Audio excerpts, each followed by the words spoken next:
Sari, number 28. My name is Raini, number 48. My name is Lutvia, number 20. My name is TUGAS. I am number 20. My name is number BAHASA, English,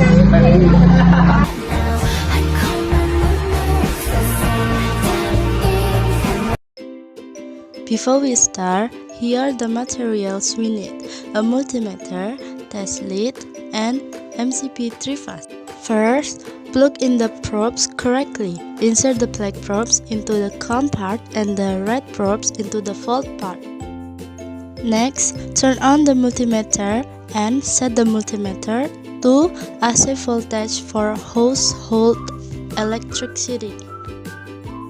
Then, turn on the MCP3 BAHASA before measuring. After that, place the probe on the MCP3 BAHASA and read the voltage value on multimeter screen.